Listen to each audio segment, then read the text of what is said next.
You're listening to the Teach Better Talk podcast featuring expert educators eager to share progressive tactics to reach more students. Teach Better Talk is created by teachers and fueled by passion. Let's get started.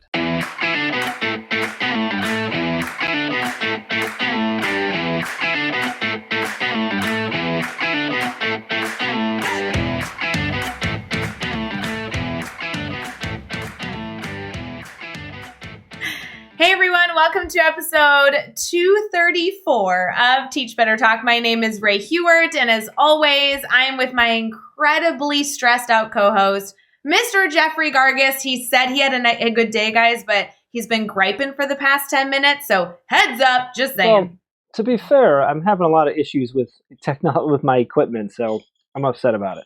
But especially since anytime I have issues, Jeff, I just have Chris fix them, our podcast editor. Well, he's like the man, the myth, the legend. And so just leave it to Chris. He'll fix it. Well, hopefully if I don't sound great, he'll just fix it. But I got a brand new pair. Like, I don't know, I was just having some issues with the software we use to record, and like my headphones were like static crazy and it doesn't make any sense. I don't know. I'm pretty sure you did something, but I haven't figured it out yet. No. You clearly have not been listening back to the episodes after Chris publishes them and makes them all sound pretty, because you actually haven't sounded like you at all. He's been using like Morgan Freeman to voice over your comments in every single episode. So I just want to give a shout out to Chris. Nice work, buddy. Nice work. Honored. Very, very cool. Absolutely. You know, Jeff, outside of your crazy evening you've had thus far, I had a great day. There are some really good things. I was going to say, you did a lot today. I saw you working like crazy. And additionally, we have some good news to share with people today. So that's a positive. Yeah, that's exciting. So we got a bunch of swag on sale and bundled and stuff. And there's a coupon code out there for money off. And it's all like, there's some new swag and stuff. There's like a lot of swaggy stuff going on. Is that a word? Swaggy? Yeah. Swaggy stuff? Swaggy stuff. Well, here's the story, because you know that we will like share this differently to the network, but strictly our podcast listeners, they always get the inside scoop. Yeah. So can we tell them actually all the things going on and why all the things are going on? Because there was a mistake made, and that's why all this stuff's going on. So can we get into that? Yeah. I just assume that I never make mistakes. So what was the mistake? This is awkward. So you are the one who made I'm just kidding. So guys, we knew we wanted to do something for the holidays, right? We knew that around this time of year, we wanted to figure out how many different like codes we could push out and get some like percentage off of anything that we could offer. And so we did 25% off swag and 25% off our courses at teachbetteracademy.com using the code Better Holiday. Isn't that it? Better Holiday? Pretty sure it is. It's either Better Holiday or Holiday Better. I'm pretty sure it's Better Holiday. I think it's Better Holiday. I think you got it. So as you use this code, I was all excited. I'm like, this sounds great. And then Jeff comes to me. He goes, hey, how's that new swag collection going along? I was like, oh, a new swag collection? Are we working on something? And so then that got the ball rolling. Like, oh my gosh, let's put together a holiday new collection. And then when that was done, Jeff comes to me. He goes, are we bundling anything? And I'm like, I don't know. Sure, let's bundle some swag together. So we not only have the 25% off courses, we not only have the 25% off swag using Better Holiday codes for both of those, we also have a brand new collection that is just launched in our swag store for the new year. And then we also put together some awesome bundles so you can save money if you want to get some of the typical like swag in addition to some of the new swag that was just released. And it is all Jeff's fault. I think you're forgetting a really, really important part. That's all true. That's all Jeff's fault. We'll put that all in there. But I think we're forgetting a really important part of the story where you were like, oh, so I got to make some new stuff. And you like pulled in the ringer. And you're like, let me pull the Joshua Stamper button. I don't know why I said pull button. That doesn't make any sense. Pull the cord, doesn't make sense. Push the button, whatever. And in came in the under the cover of night, Mr. Stamper to just take care of everything. Guys, here's how that worked out. So Joshua Stamper is a genius with graphic design. Like if you guys have seen anything with the Aspire podcast, Joshua Stamper just has an eye. And I keep telling Jeff, I'm like, how can we trick Josh to do some artwork for us? Because he's so good. And so strategically in a meeting 2 weeks ago, I was like, hey, Josh, think you'd like to get I don't know, a little involved in 2021. And he was like, sure, we should talk about that sometime. And I'm like, great, buddy. That sounds good. And then we assigned him the task to design our entire collection, and he killed it. He did, and I love it. It's sort of based around this idea of a new year, but always better, and always a few other things too. And we'll let you go over to teachbetterswag.com to see all that. But you can go see the collection and get a variety of different things there. But we have these 3 different bundles. One is just a bundle that's all just features a few items of that collection, and then the other 2 are kind of a mix. And if you buy the bundle together, it's actually a really nice, like really pretty sweet savings because you save on everything. Nice. But yeah, Josh came in and yeah, it's great. So Ray has once again successfully tricked someone into doing something. Yeah, for everyone else's benefit, y'all, you know that this is a big thank you to me and then a shout out to all the people who actually made all the things happen. So yippee for all that. I'm just saying, go check out the swag in the Teach Better Swag store. Use that 25% off code of Better Holiday, or obviously go grab a bundle. And then obviously you can use the course at the Academy too. So I say use it right away, or I don't know. Then you just be a part of the family. Go use it. It'd be cool. By the way, you can use the code multiple times. Do it. Do it. Do it. I don't know why I do this whisper thing like this, but my mic's right here, so it doesn't make any sense. I know. They're listening. You don't need to That's true. You know. That's true. All right, let's talk about this episode. Okay. Because not as many mistakes by me in here, so this is good. Dr. Brianna Kurtz. This was an awesome episode. So Brianna is a 15-year veteran. She's an associate professor of mathematics. She's got a huge passion for both mathematics and for STEM, and she really goes into that. And I noted right at the beginning of the episode, the entire time when she's talking, you say this a lot about like someone's passion. I think you always use the phrase like radiating through the speakers.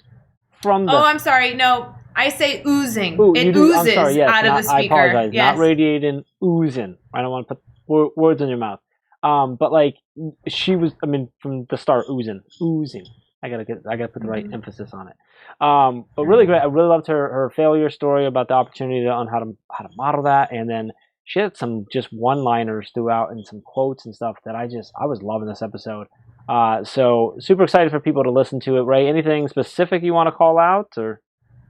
She focuses on the relevancy of her content area, and you know that's my jam. So take notes, people. Take notes.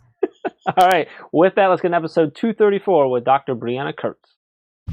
Hey, what's up, podcast? It's Jeff. Don't worry, we're going to get right back to the episode, but I want to jump in and make sure you knew about a big sale going on right now at teachbetterswag.com. Right now, you can get 25% off anything and everything on the site using the promo code BETTERHOLIDAY. We also have 3 exclusive bundles that are only available for a limited time. We can save big on 3 to 4 items bundled together. It's only going on right now during the holiday season, only going on over at teachbetterswag.com. So head on over to teachbetterswag.com, use the promo code BETTERHOLIDAY, and get your swag on right now. Let's get back to the episode. All right, we are here and we are chatting with Brianna Kurtz. And Brianna, it's so awesome to have you with us. Super excited to dive in, to learn more about you and just talk about your journey and what you're doing in education right now. But before we get too far into things, how are you feeling tonight? I'm feeling great tonight. It's at my institution, we are in our last week of the semester with finals wrapping around to the 21st. So students are getting ready to close out for the semester, but it's been a fun and different ride, and I think everyone's ready to take a break and have some good reflection. Well, Brianna, I'm so glad you're here because we have so much to dive into. But before we get into all of the questions for tonight, I kind of want to start out with something simple, kind of letting our listeners learn all about you. So can you answer that age-old question of if somebody bumps into you and says, Brianna, what do you do? Like, how do you answer that? So I'll say there's so many ways to answer that one, but what I do is I am first and foremost a mathematics educator, and I've been one for 15 years. But I am extremely passionate about both math and STEM education and looking at it in a larger global context. I feel strongly that so much of mathematics is taught in a silo, and that's so unfortunate because there's so much math and science and applications that are all around us. So my goal is always to have students see the math that's around them and try to get them excited. I have had a lot of experiences globally, been fortunate enough to do presentations in Geneva at UNESCO to talk about STEM education. And I've been on multiple continents looking at how math and statistics is taught in, as I say, places outside of the US, and looking at those lessons and what we can bring back to our classrooms. So anything is possible if you are willing to open up your eyes and look at the world around. And it's amazing the different lessons that are out there. So that's me and what I do. I love that. I can just feel your passion for what you do. Just in, when you're listening to someone talk about what they do, you can just feel it come through the speakers. I can totally feel that with you, which is just awesome. I want to dive in. One of the things we talk about on this podcast all the time is overcoming failure and challenges and how we've done that and the lessons we can learn from that. So I'd love if you share a story with us about a time you've had a failure in your life and how you've had to overcome that. And just kind of take us there with you. What happened? How did you overcome it? And then what did you take away from that experience? Well, I think that anyone who's been a teacher, you get those interesting failures, and a lot of them, especially early on, came from my age. I started a job as a community college professor when I was 25 years old. So often I was the youngest one in my own classroom. And I would have a lot of cases of mistaken identity and different times where I would be locked out of my classroom because there was not a instructor present. And then I had to convince people I was the instructor. So you get a lot of those little laughable failures. And I think it lets students see that if you can roll with the punches, then that's something very important, and not to take anything too seriously. One of my more recent failures, because like I said, they still keep coming and coming, is that I was doing an activity at Stetson University where we put Barbies on big ropes that are basically made from rubber band strings. And we have them do a bungee jump as a way to do regression for statistics. And it's an activity that's done in many classrooms. I cannot try to claim that this is one that I came up with, but it was definitely one I took on, and it was a first for Stetson, to the point where I had told my department chair that this was going to happen, and he wanted to get some footage, possibly for media. And I knew that the school media was going to come and take pictures, get things for their website.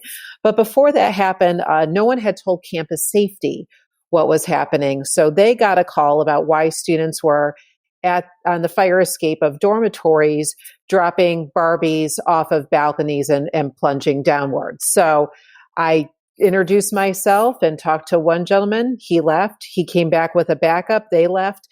By the time the third person from campus safety got there and was asking for credentials and stopping the students from running the experiment, I definitely had to have the department chair and the dean on the phone and hand it over so that I could be credentialed. And what was funny with it too is, some people would call it failure, some would just call it, another day in the classroom. But when you have something like that and you have a lesson that is only not going right, but is going so wrong that you have 3 members of a campus safety called on you, I think there's a lot of room for students to see how you're going to respond. And there was a lot of laughter that night, and we kept going and we kept trying, and not everybody got all of their trials in, but that was okay. And when they wrote up about it later, because I always want my students to be reflecting and writing about the math and science that they do, they wrote about how they just kept going and, were fighting the powers that be, in their words. But I think the lesson from that, or from any of those failures, is if you can laugh it off and show those around you that it's okay to fail, then the students are going to be far more likely to be comfortable also failing in your classroom. And that saves a whole lot of issue later, where students have an open discourse with you and are willing to say when they don't understand something, and are willing to be a little bit vulnerable with you if you're vulnerable with them. It's such an awesome story of modeling that behavior and seeing that opportunity to show them that you can roll with the punches and that it's okay if it doesn't go as expected. And tell you what, having to have campus security come down multiple times, those kids are going to remember that experience more than most, which is awesome. Like, so it's just I love that that's how you flip that. Let's flip it around. Let's talk about a successful moment now. And this could be something big, something small, but tell us, what happened? Why was it a successful moment for you? And then what'd you take away from that experience? Okay. Well, the successes, there's so many that, are the little ones too, but there was one that happened in the past year that was really, really special. In the past, let's say, in December 2019, I had to think about that for a second. I finished my doctoral studies, and part of me getting my doctorate in math education was to move away from the community college classroom and actually spend time in the K-12 classroom where I hadn't had that experience. So I taught at a high school, Crooms Academy in Sanford, Florida. So I'll give them a shout out. And while I was there, I was teaching dual enrollment math, AP statistics, and AP research. And AP research is one of the new kids on the block for the advanced placement program. And with AP research, students write and conduct an original research project and write what's the equivalent of a mini dissertation on that they put forth to the College Board for their grade. So as you know, the 2019-2020 school year was a bit interesting. My class there was almost all seniors, and the students, as their final project, final exam replacement, after they turn into College Board, was to do a little rewrite on their paper and to turn it in somewhere to be considered for publication. And all the students did it. And one of the students, her article was chosen for the Journal of Emerging Investigators and is going out into publication at the end of this month.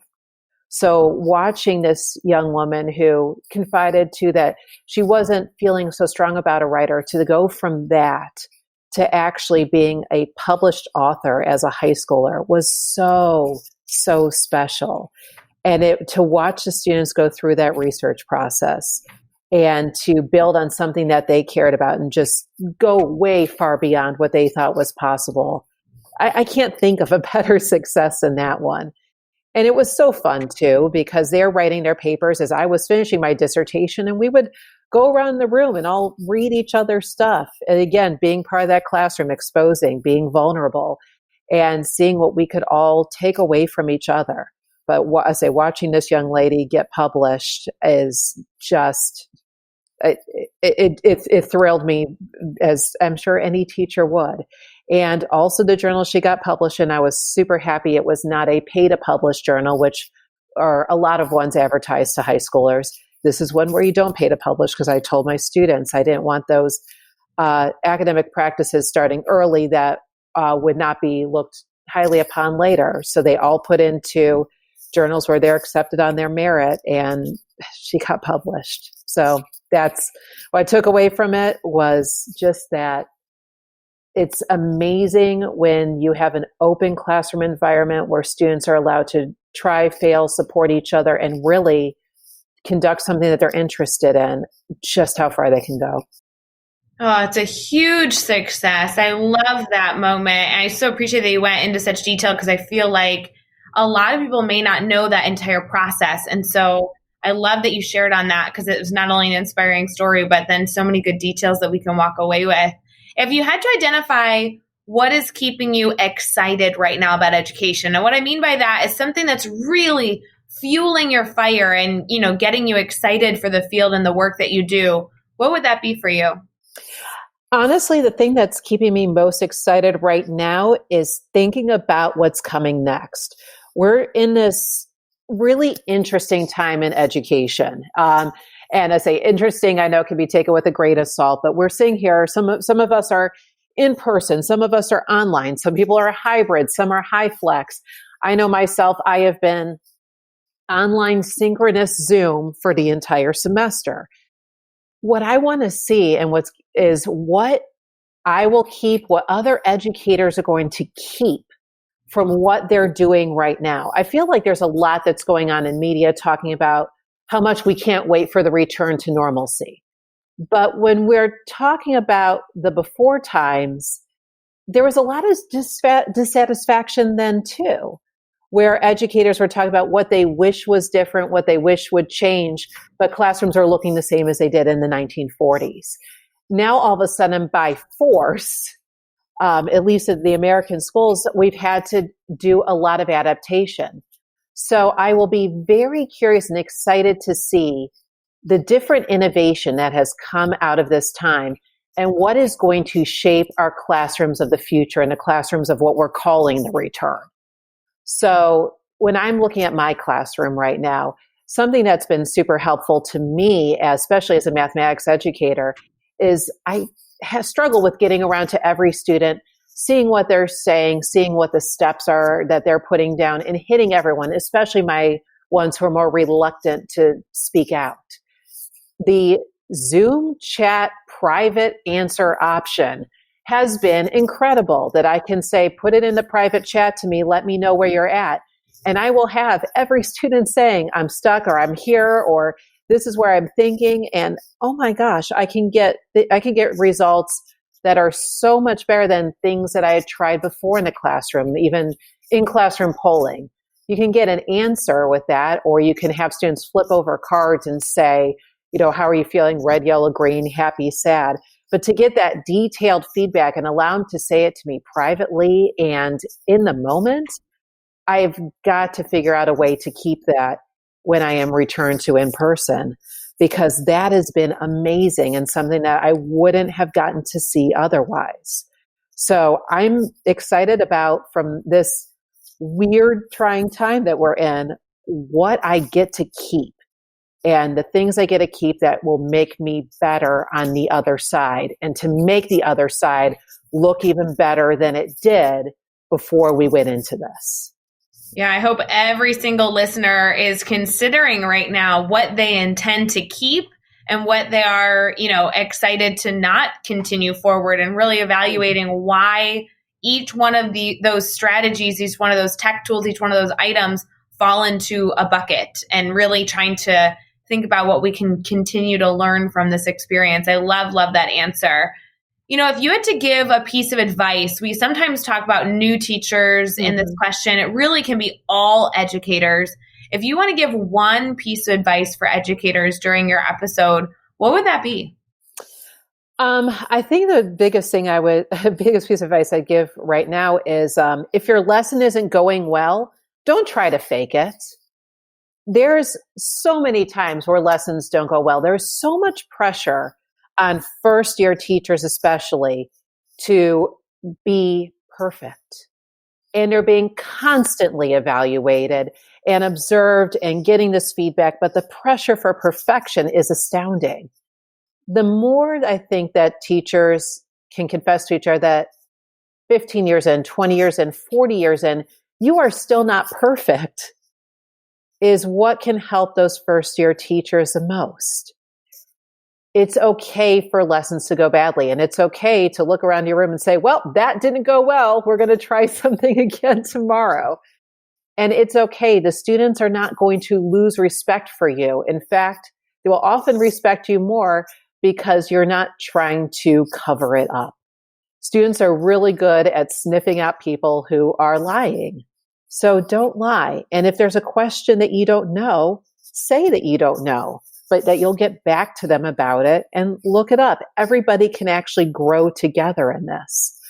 While I was getting my doctorate, I was fortunate enough to actually supervise our future math education teachers who were in the middle and high school. And something else that was so special about that cohort is we are still on a group chat together. So I'm in a different state. I was getting my doctoral work done back in Florida. Now I'm up in Virginia. And we all still chat with each other and do check-ins and say, so how's it going? How's your first year of teaching going, with first year looking like this? And that everybody is sharing. So for new teachers, definitely don't try to cover it up if things aren't going well. And know your group and still reach out to them. All of the teachers have come from somewhere, so don't be shy about reaching out talking to each other and keeping up those communities of educators. It's especially valuable right now with people being at a distance. But even when we're in person again, it doesn't mean that digital communication to keep in touch with each other has to end. And the refugee camps in sub-Saharan Africa, when you go over into Kenya, Uganda, and into those areas, a lot of the teachers there will have WhatsApp groups for professional development because they are so scattered among the different campsites. There is no reason that we can't be doing something similar and keeping up digital communities here for our first to 3 years of teaching and beyond. There is such an opportunity for professional development just by talking. And just because we're not next to each other, we can still keep that up. So I guess that was 2 pieces of advice, but there you go. That's a twofer there. I'm pretty sure that was like 50 pieces of advice, but we'll take it. That was awesome. I mean, I don't think we can drill it enough about just you don't have to be perfect. And I think that's so important. And then you just kept going with the power of having these communities and knowing your people and staying in touch with them. I loved every second of that. So that was awesome. Let's keep it going. We're going to do these next 6 questions. I'm going to throw them at you. Your goal is to answer each one in 15 seconds or less. Are you ready to go? Yes. All right. What is one EdTech tool you cannot live without? Desmos right now, especially for math educators, especially Desmos activity builders, where my students can go in and actually create graphs online in a house platform and see other student responses and answer back to them. Desmos is just a beautiful gift right now. Give us a book you're reading right now. Okay, I'll see if I can get into, because I feel like one's education and one's just for fun. So I'm reading the high school mathematics lessons to explore, understand, and respond to social justice, which was just put out by Robert Berry, Brian Lawler, and 2 other colleagues. It's chock full of ways to incorporate social justice issues into mathematics classrooms in ways that feel authentic. And especially considering our current climate, I cannot think of a more important book to be reading right now and getting ideas for interesting lessons. And it's not just for high school. And because the Dune movie is coming out next year, I have to be reading Dune by Frank Herbert right now too. So you've got to have a balance in life. Who do we need to follow on Twitter or Instagram today? You can give us up to 3. All right. Education 2030, which is at Education 2030 UN. That's run through the United Nations, talking about education goals from around the world in accordance with the Sustainable Development Goals. There's something on there every day, and it'll definitely give you a global look. For my mathematics teachers out there, the NCTM Classroom Resource site, which is at NCTM Resources, has wonderful lesson ideas coming from all different educators contributing. Great place for math sites. And if you're looking for something a little bit different, especially for my math and science people, my students turn me on to Kyne, which is at Online Kyne, spelled Kyne. She is a drag queen who is passionate about math and science and explaining them. And so she is a proponent for the LGBTQ plus community while putting out there amazing video content about math and science in everyday life. It is a true treat. Give us a good YouTube channel, website, or podcast for educators to check out. I am really loving Throughline from NPR right now, looking at history and the way that we learned it versus the way that it happened. And also Shortwave from NPR. Daily Science Podcast comes out 4 days a week. And little science tidbits and interviews with scientists, absolutely great for quick classroom fodder. So Shortwave and Throughline, both from NPR. Give us a daily, weekly, or monthly routine every teacher should get into. Make a time for yourself that either you don't respond to emails or that you do respond to emails and stick with it. There are so many blurred lines right now, being at home or distance, that it's easy to be on email all the time. Remember, you still need to have that work-life balance, and your family will thank you. So come up with a time that you don't respond to after, and know that the emails will still be there in the morning. And finally, what is the best piece of advice you've ever received? All right. So this one's from my high school band director, and he would talk to us about times of crisis, and if we were having a meltdown, as we often would, putting it in perspective. Is it going to matter tomorrow? Is it going to matter next week, next month, or next year? And that puts into perspective how big of a crisis it is. Now, some things might matter tomorrow and next week, but not all of them will, and especially not next month or next year. And then scale your reaction accordingly. So thank you, Mr. Barry Tucker, Cave Spring High School band director, for saying that to us and helping me and others through multiple meltdowns. Oh, I love that piece of advice. That was so good. I mean, all around there, Ray, trophy. Brianna, you did awesome. Yes, we are excited to award you the Teach Better Talk trophy for sure, because that was a whole lot of value right there. So awesome. Well, thank you. I didn't even know there was a trophy, but I will take the honorary piece there. So thank you.